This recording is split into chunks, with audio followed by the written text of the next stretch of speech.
Three, two, ok. Olá, pessoal. Sheila, I'm going to speak in Portuguese and then I'm going to speak in English just to give welcome to people. Olá, pessoal, sejam bem-vindos. Bem-vindos aqui a essa conversa tão bacana que a gente vai ter com a Sheila Ronning. A Sheila, ela tem uma longa carreira, ela é fundadora e CEO da Women in the Boardroom, uma organização que foi criada há mais de 20 anos, para ajudar mulheres a conquistar posições em conselhos consultivos e administrativos e principalmente a serem pagas por isso. Eu diria que mais do que principalmente é fundamentalmente, né? Com uma visão prática e muito direta, ela transformou o processo de board matching em uma metodologia de autoconhecimento, posicionamento e qualificação estratégica.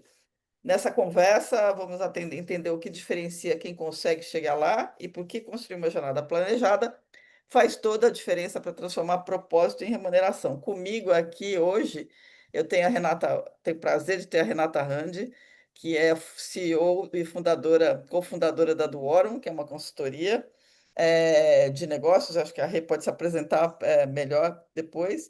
E, obviamente, a Sheila, que está aqui com a gente. Então, Sheila, welcome. I was presenting you to the audience. Renata, would you like to present yourself so we can begin? Yes, Yes. very Oh. quickly. Okay, no, so Oh, Sheila, please. sorry. No, sorry. Go ahead. No, Sheila, go ahead. Oh, I was gonna say, well, I wasn't sure what you said about me, but Okay. yeah. No. Okay, I'm going to tell you. Sheila Ronning is the founder and CEO of Women in the Boardroom. So you read my bio, was that it? Yes. I've already read Yes, your bio, yes, so I perfect. would like to tell us a little bit more about your journey Yes, and everything that you do. Yeah, well, I'm extremely passionate about helping women really know their worth and help them get into paid boardrooms. I always say that I have, I don't want women to stop doing their charitable work, but I have no desire to help them volunteer one more minute of their time. So I'm honored to be here to help anybody move forward in their board search or just in their career as well. So thank you for having me. Okay, we thank you for your time. Sheila, I'd like to know a little bit more about this journey that you began in 2002. Yes. And Did Renata get a chance to say who she is? Because I think I cut her off. Okay, no, that's okay. Very quickly. So, hello everyone. I'm Renata Randi. As Sylvia just mentioned, I'm co-founded at Boardroom, but before that, I was working in a multinational for 34 years in different roles and positions. I had also the opportunity to live abroad for a while in a global position. And now I'm joining also the CMJ as a board member, and very happy to have a Sheila here to help us to find a way to get there. Yes. Wonderful. Okay, so Sheila, tell us about this journey, because you began in 2002. Yes. And then you've moved forward to many achievements. Yeah, so I did. I started it over 25 years ago, which is crazy to me. And really just started having it as one annual event in one city. And then in 2006, started taking it to Chicago. And by 2010, we were in 15 cities with it in the United States. So it just grew very, very fast, very big, because everybody was so interested in learning really how to, what it meant even to be on a corporate board, but also what were some things that they could do now to get onto a corporate board. However, what happened was I realized shortly into it, well, I guess like 7 years into it, so not shortly, but 7 years into it, that you don't go to an event and get onto a board. You get on a board really through networking and making sure that you're presenting yourself as somebody who is capable and qualified, and that you really do understand what your value add is and what you're looking for. So I completely revamped the company into being where I would work with women one-on-one instead of in a massively large group where they weren't going to really get what they needed to move forward. So fast forward now, that's what I do all day long is I work with women one-on-one and help them to really tell their story. And the board bio is a big piece of it, because it's all about your accomplishments, your achievements, and listing out the impact you've had. So, like in the summary, we'll always make sure that your skills are listed there for board service. But in the impact points, and like I'm always a fan of bullet points, nobody has any patience anymore, So you've really got to try to have it on a one-pager, and everybody thinks of a board bio differently, by the way. There's no hard and fast rule on them. But I think my way is the best and the right way. I mean, I've been doing it for 25 years, right? So I like to have a one-pager with the executive summary up at top, and then the impact points down below that are really the proof for your skills. So, let's say if you had, digital transformation listed as one of your skill sets, then down in the impact points, you would want to list out, like, I've transformed this company's, digital presence, and, resulting in an increase, of 15% in sales, something like that, right?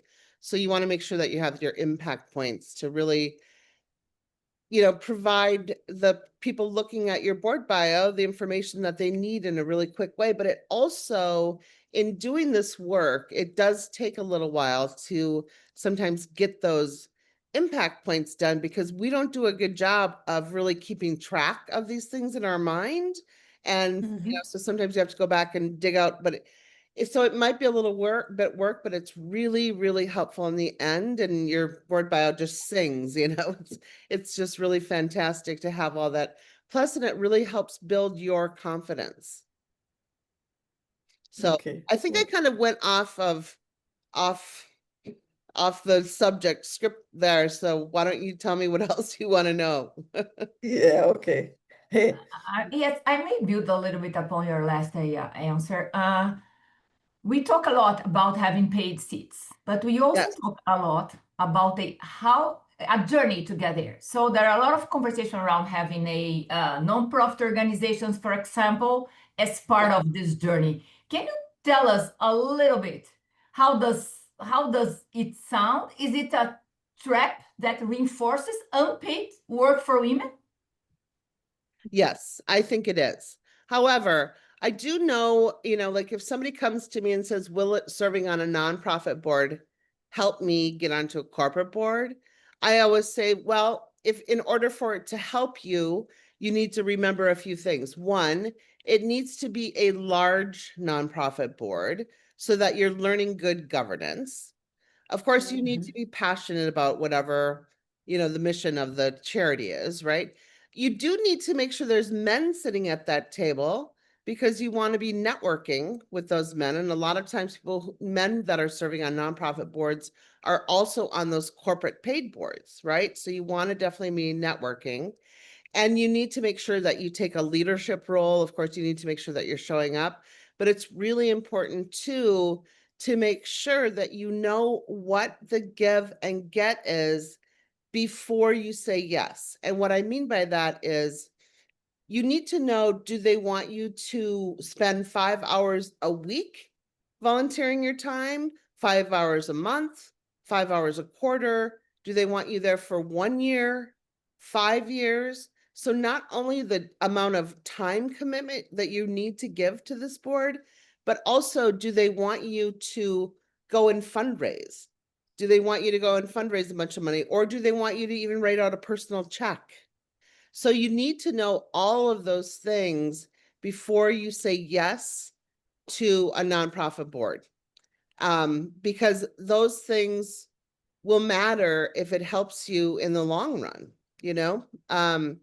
and just remember, every time you say yes to one thing, it says no to something else. interesting. Yeah, so definitely to be straightforward with everything around the role, so you make sure that you're not going to be exploited, for example, or Right. do something. Okay. Okay. You have on your website and also on your LinkedIn page, you stress a lot the word qualified. Make sure Yes. that qualified women. So I was curious to understand that what it means exactly. Well, because when you talk about qualified, it means many things. Yes, So it from does. your point of view, is qualified as someone that knows everything about something, that is extremely good on financials, or what is exactly? Because you know Yeah. that That's a great question. So, so I always say that, we work with people who are qualified to serve on boards, but we help them to make sure that everybody else understands they're qualified as well, right? But when I look at somebody's LinkedIn profile, I can usually tell if they're qualified. It's really hard to go by titles because titles are not created equal at all companies. Mhm. So Yeah. what we're really looking for is somebody who is no more than 2 levels down from the CEO. And but that is, right? It could be that maybe it's a very large company and you're working at a subsidiary of that company. So maybe you're reporting to the president of that subsidiary, which, or 2 levels down from the president. So that's qualified. It could be that you're a partner in a law firm and that's qualified, or it could be, doctors or nurses or people in academia. So there are so many different variables when it comes to titles and how many levels down you are from the CEO. But is typically if you have global executive experience, if you are if you're managing a team globally, if you are in charge of a significant budget, or if you are in charge of, investments for the company, those are typical ways that we're able to tell. And so usually I can tell by your LinkedIn profile, but there are times where I really do need to talk to somebody because it's a lot of work. It's a lot of work to get onto corporate boards. There's not that many seats available. And so I really want to make sure that we're being realistic. If you're going for this and putting this time and money into this, I want to make sure that you have results. Otherwise, I'll help you make money some other way, whether it's in consulting or getting a advancement in your career. Okay, Let's so is build a little bit upon this uh-huh. topic. But we are seeing technology reshaping every board agenda. Yes, AI, ESG, Yes, data. yes. So how these new capabilities, a female board member, okay, not necessarily a female, but how that they need to master them to still remain strategic and future ready, if you will. Okay, so your question was, how can they not embrace that? Yes. Yes, exactly. That's my question too, because if they're not already using AI, they're behind. They're way behind the 8 ball. And so it's their responsibility to the stakeholders and the shareholders that they need to be using the latest and greatest. But so, especially in the US right now, it is just a mess, when it comes to diversity, ESG. But I will tell you that there's still, of course, plenty of people who strongly believe in both of those topics. They're not coming out and saying it loudly, of course, they're not announcing it, but any smart board has always had skill set as the number one reason to bring somebody onto a board, even when, diversity and ESG, all those things were the news, they're all a smart board will always have skill sets, and hopefully they're smart enough to have a variety of skill sets, because you don't just need a bunch of CFOs. That's not going to do the company any good. You want to be making the company money. That's what a for-profit company does, is wants to make money, right? But so any smart board will always have the first column as skill set, but then hopefully they have another column that says, you know, age, gender, ethnicity, geographic location for that matter. So I don't know that I answered your question necessarily, but that's yes. right. Yes. Yeah. Adding to that, do do you think there is a kind of killer profile, someone that should be definitely desired for anyone? And if there is this killer profile, what is inside it? You know, that's a great question. There's, I feel like qualified financial experts, they're always going to be needed on any board. Like every board needs at least one qualified financial expert to chair their audit committee. But it's really, you know, more and more, we're seeing that even if 5 people have the same skill sets, it's really, really coming down now to, are they a good cultural fit? You know? Mhm. Like, you know, we've had previous conversations about people who have said, oh, you're too opinionated, or you're too loud, or whatever, right? And so people these days are not wanting to have somebody who's so close-minded, you know, not open to, you know, different people there. I mean, so, but it goes both ways, right? You still have the people who are very close-minded looking for board members who also want other people that are going to fall in line. But so I'm not answering your question directly, but I feel like it goes more towards a good cultural fit now, because people are scared about who they're going to get on their board.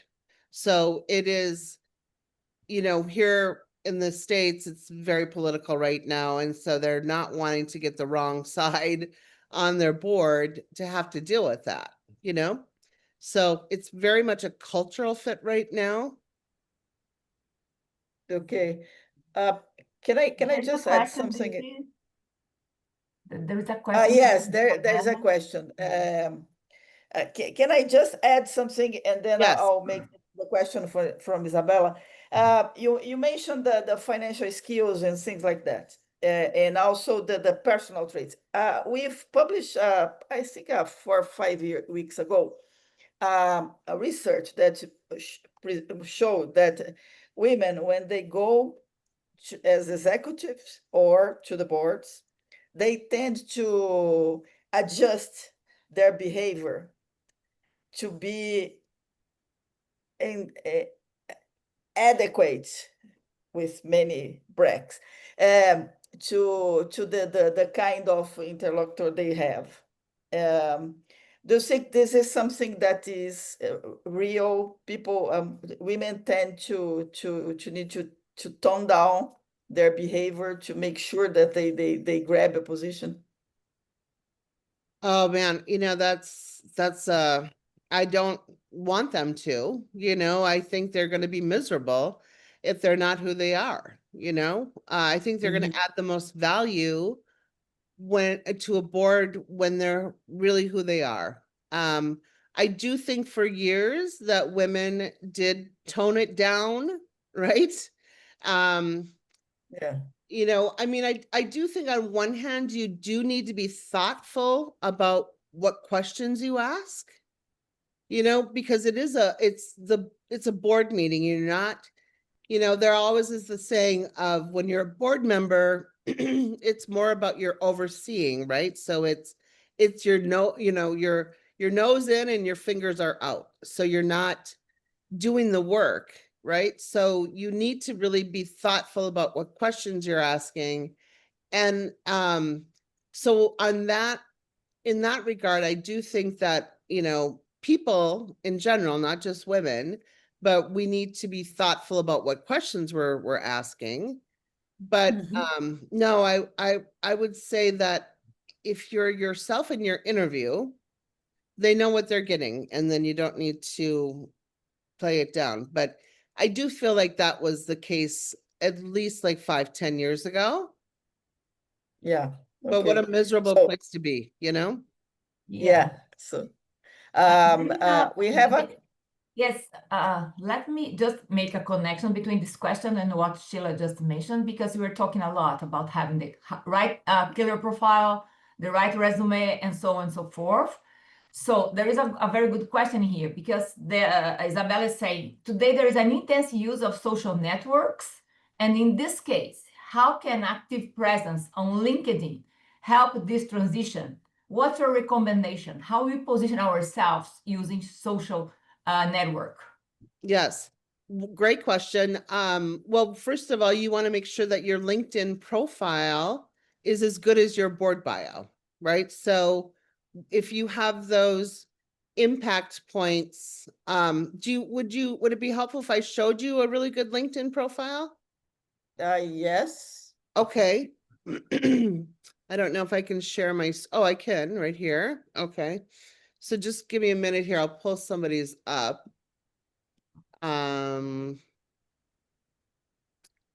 Let's see. I'll just pick Rose. She's amazing.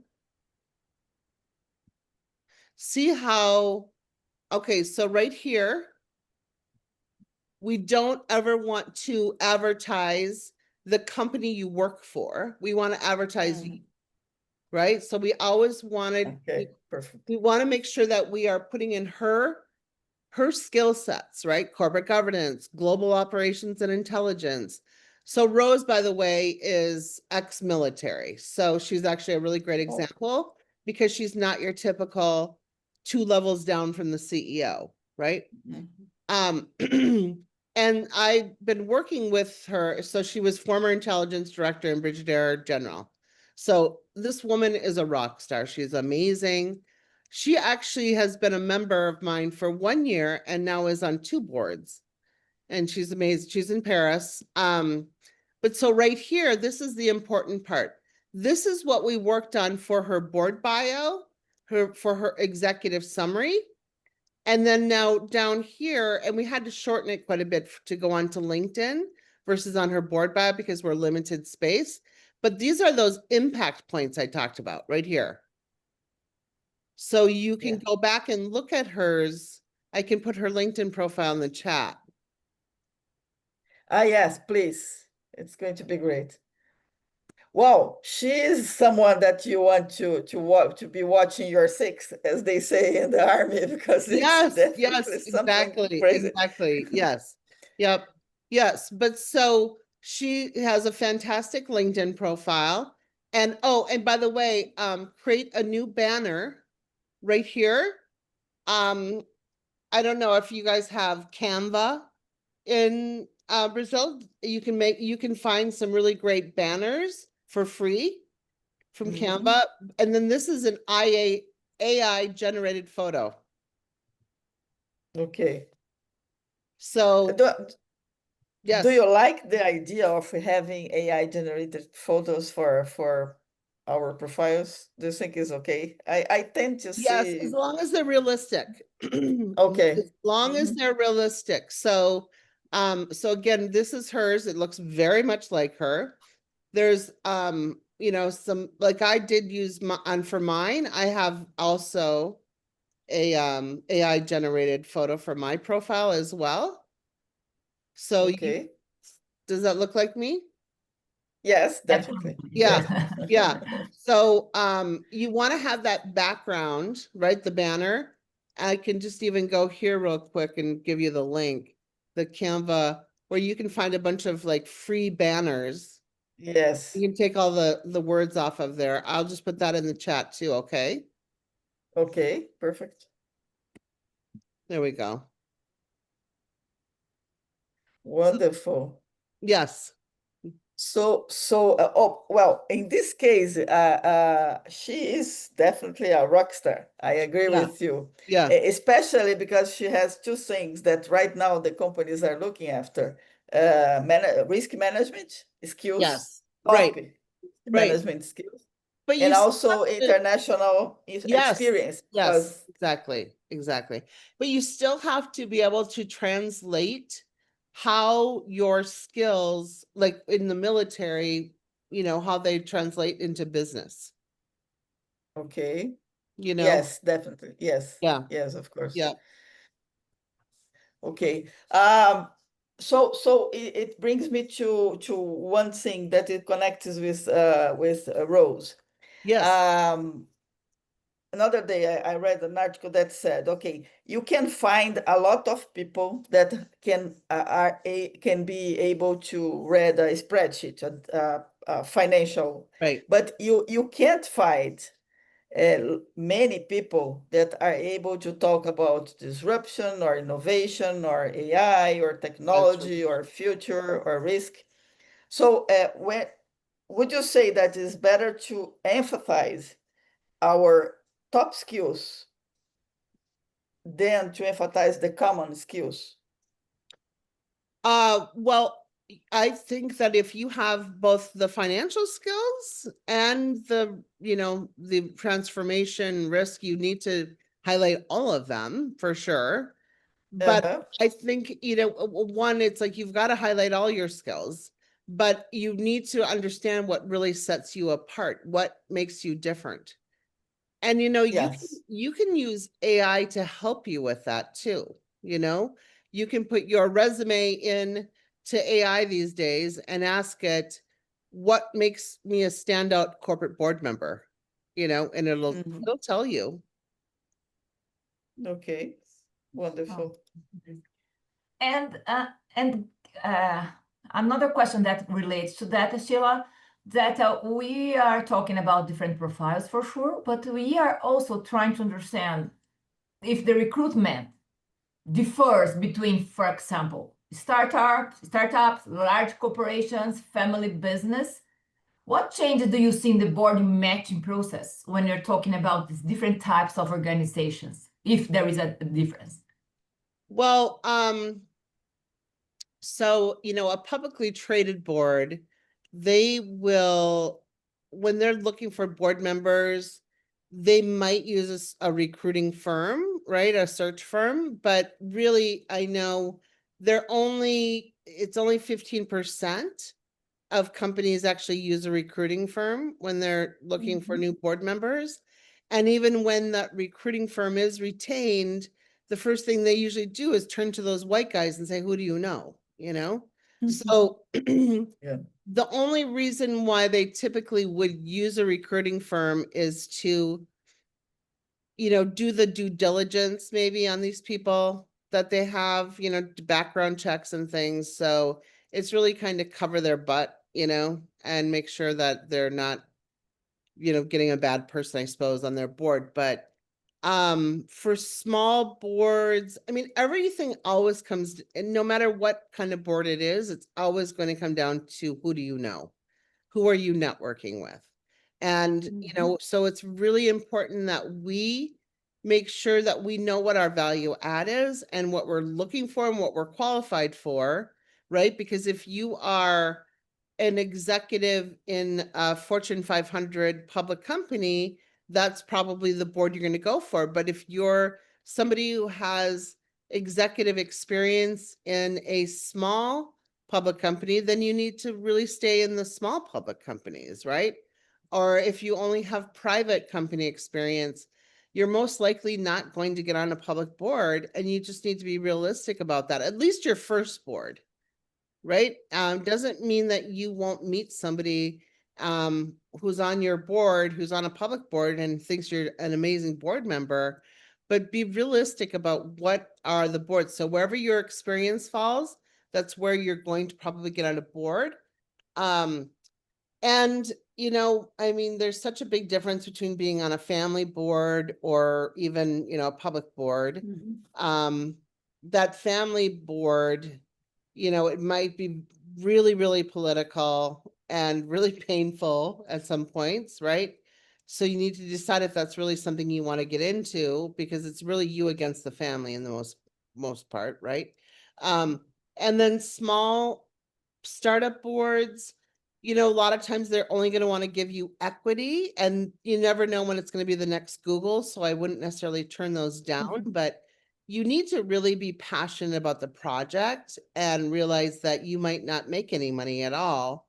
But also be, again, really clear, like what I said earlier about before you accept that nonprofit board, same with any other board, you need to make sure you find out, well, how many hours do they want from me? How many, you know, what kind of time commitment is it?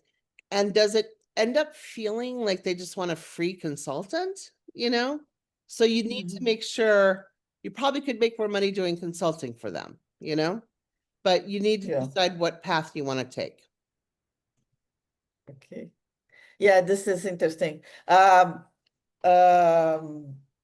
We have two questions from the audience, so I'm going to jump to the questions and then I'll go back to my question.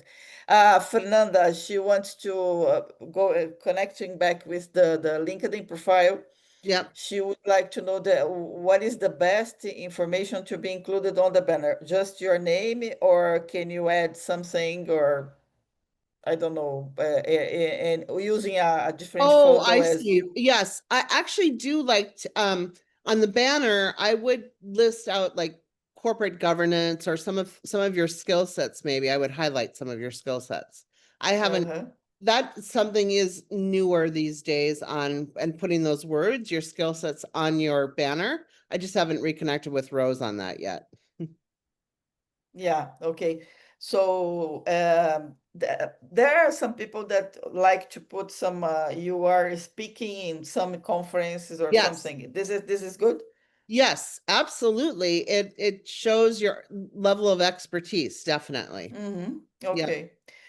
Okay. So Isabella has another question. Isabella is almost confirming what you said, but I'd like to, if you want to add something. It's essential to know what my purpose is for being on a board. Do I Yes. want to be on a board? Do I Yes. want to be a board member?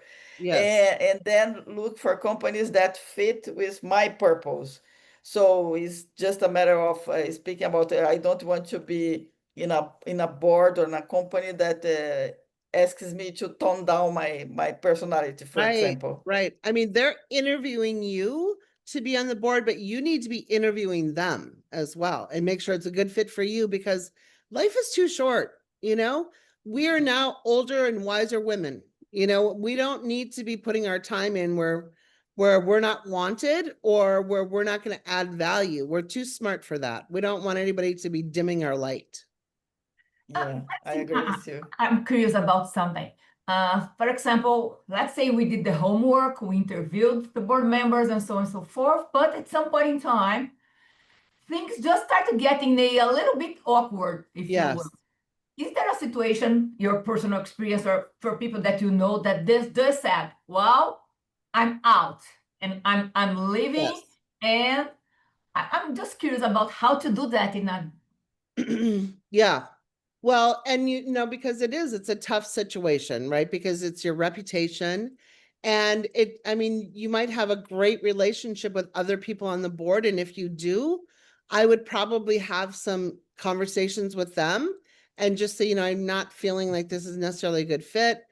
You know, there's always there's many things that you can say to have an excuse to get off of a board.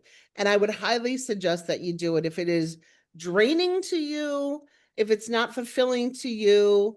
Who cares if the money is there? You know, if at the end of the day we're feeling like we're being beat down, then leave. You know, but you do want to be careful on how you leave.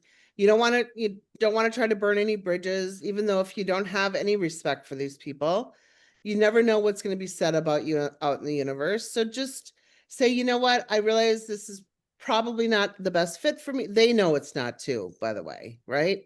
I'm sure your energy is not matching up with theirs, and that's fine.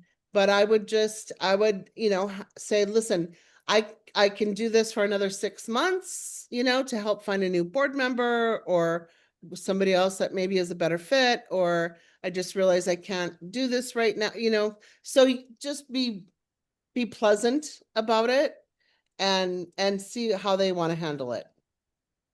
Yeah, wonderful.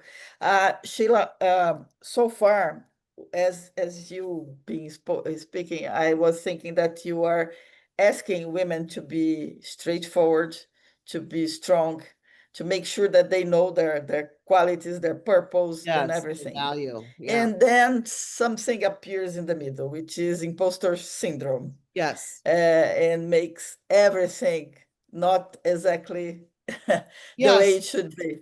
How Yes. to confrontate this, how to get Yeah. rid of this. Well, I can speak from my personal experience, I mean, we've all had it at some point or another. And at some point you have to just say it out loud. And, for me, so I don't have a college degree. And for years, I was very insecure about that. And then it's never ending, by the way. There's always something in my head, So I got over the not having a college degree because I'm like, well, good for me, But then it was, oh, I've never been on a corporate board. And I thought, well, oh my gosh, I hope nobody ever finds out that I'm not a corporate board member. Well, guess what? It doesn't matter. It doesn't matter that I'm not on a corporate board. I have no desire to be on a corporate board, but I sure know how to get you on one, Wonderful. And the last one I have is I've never been, say, I'm just being open with all my insecurities to you guys so that you understand we all have them. I also have never been a corporate executive. So that was my other one. And so I hired a CEO for my company who was a corporate board exec or corporate executive, and she messed everything up. So I'm like, at the end of the day, so those were all my imposter syndromes. And I realized I'm good. I'm pretty perfect how I am. Well, perfect might be a stretch, but pretty close, pretty amazing. Well, I agree with you. that's I very interesting super because agree with you.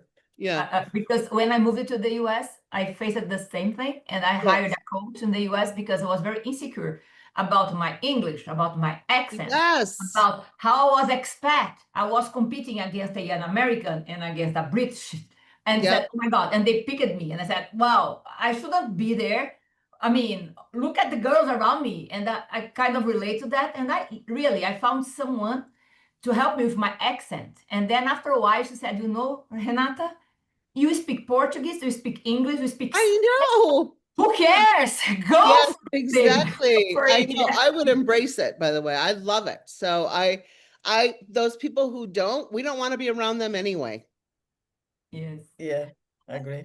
There is a Eh, eh, question in here yet, Sylvia. That's again talking. yes, from Vera. From Yes. Vera. It's Vera Borges. In your view, what's the most effective way to show fit for family business on LinkedIn?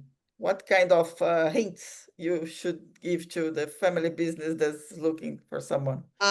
So what should she highlight for her skills for family business? Yes. For There family is business, the something most that you effective way to show fit for Okay. family business on Well, LinkedIn. yeah, I mean, that's a little bit tough one because, I don't work with the family businesses a lot, because there's such a tight network and they're pretty small, right? There are Yeah. certain publications that do a good job of writing a lot of stories. I would definitely, Google them, but also I would put into ChatGPT what our family businesses, board members looking for. But, it's really going to come down to, do they like you? Are you a good cultural fit in that family one? Um, I'm sure they're going to want people who have, proven track record of like transformation or organic growth, scaling Mhm. a business. So it's going to depend on, is it a service business or is it a product?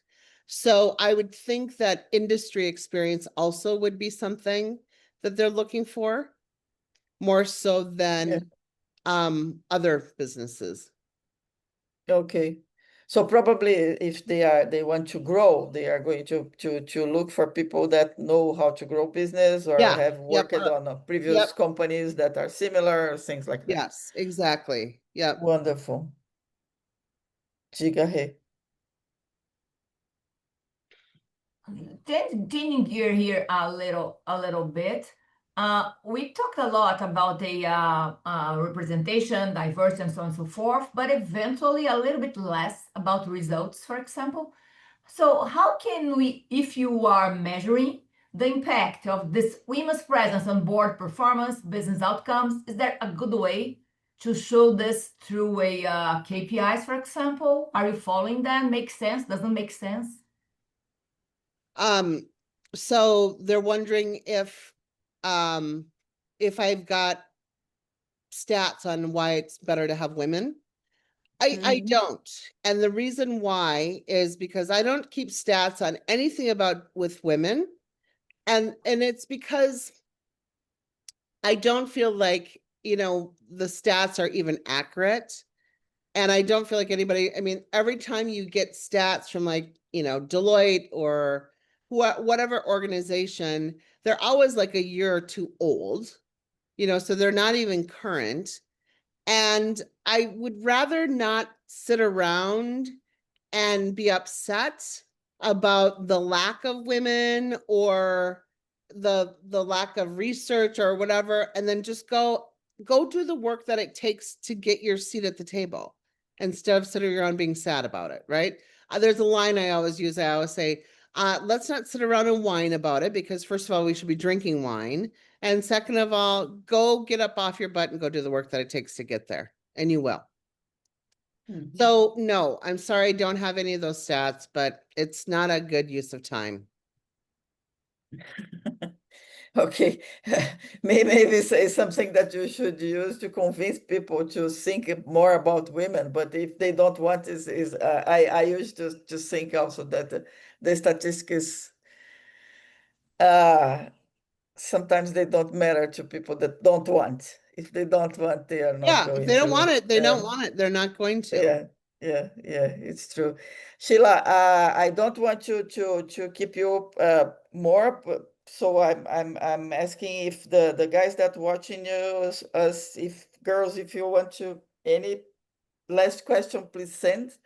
And I'm going to ask you something. When we discussed it previous to this meeting, we mentioned the quota and the idea of defining legislation and market rules that make sure that you have at least one woman on the board and things like that. And you mentioned as kind of you don't think it can be exactly interesting. It's better to move forward with your skills and qualification Yes. and everything. So do you see this as a kind of maybe entrance point or something to help to begin something? Do I see what is an entrance point? Do you see that this opportunity, the quota opportunity, at least as something that you can find a space and then move forward Yeah, from that I see. space? I see. I think the one good thing that comes out of the quotas is that it stays in the media that way. So it's something that people are talking about. And I think that it just, because there's a lot of like unconscious bias, when it's very normal to, stay in a group of people that you look like, that, whether it's male or female. And so I think when we're talking about the different quotas or any kind of laws around it, it keeps it in the media and it keeps people talking about it. So that I think makes it a really good thing. And I think it just keeps the conversation in the boardroom like, well, if it's mandated, we have to do this. And so, I mean, those are definitely always going to be good when you can keep the conversation going. Do I think it has longevity?